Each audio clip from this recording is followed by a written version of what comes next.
Be honest, when you get to statistics in the CED, do you slow way down or quietly hope it won't come up too much on the AP Bio exam? If chi-square feels intimidating to teach, you're not alone. But today, I'm going to show you a classroom-tested way to make it click.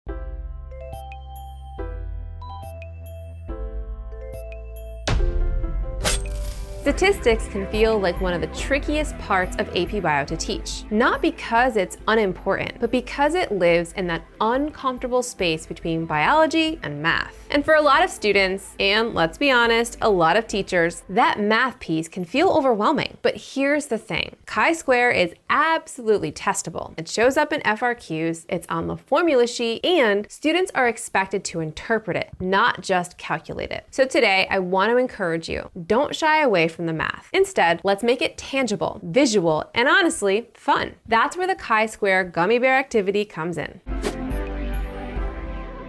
On the AP Biology exam, students aren't being tested on their ability to grind through calculations. They're being tested on whether they understand what chi-square actually means. Can they explain what a null hypothesis represents? Why we fail to reject instead of accept? How degrees of freedom are determined? And whether differences between observed and expected data are likely due to chance. When students struggle with chi-square, it's usually not the formula, it's the context. So the goal of this activity is to anchor chi-square in something concrete before attaching it to genetics, evolution, or other experimental data.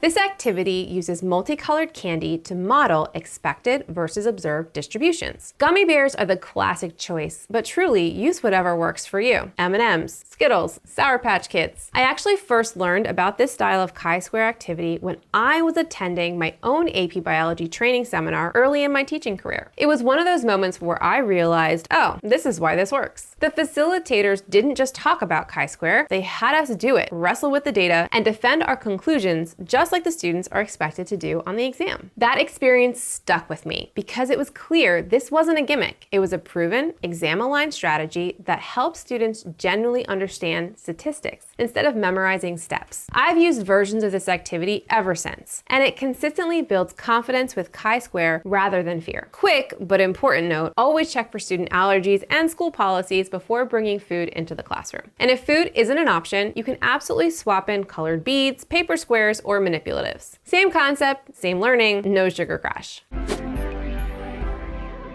Start by framing the big question for students. How close is close enough? Explain that chi-square is a goodness of fit test. It tells us whether the difference between what we expected and what we observed is likely due to random chance. Part 1 tests equal distribution. Have students count the number of candy color in their sample. Tell them the expected distribution is equal across all colors. This is their theoretical percentage. Students calculate expected values, observed values, O minus E squared, you get the picture. If you're using gummy bears, their data table might look something like this. Then they sum those values to get chi-square. At this point, pause. Don't rush to the formula sheet just yet. Ask students, what would a perfect chi-square look like? And why is 0 basically impossible in real data? This is a great moment to reinforce that chi-square isn't asking, is it perfect? It's asking, is the difference small enough to be explained by chance? That framing helps students move away from answer chasing and towards scientific reasoning. Then introduce degrees of freedom as a number of categories minus 1 and model how to compare their calculated value to the critical value at p equals 0.05. This is where the light bulbs start to turn on. Whether you've distributed individual fun-sized packets of candy to the class or filled small cups with a random sample from a 5-pound bag, it's very likely that some groups are getting numbers that look right, while others deviate quite a bit. This is a good thing.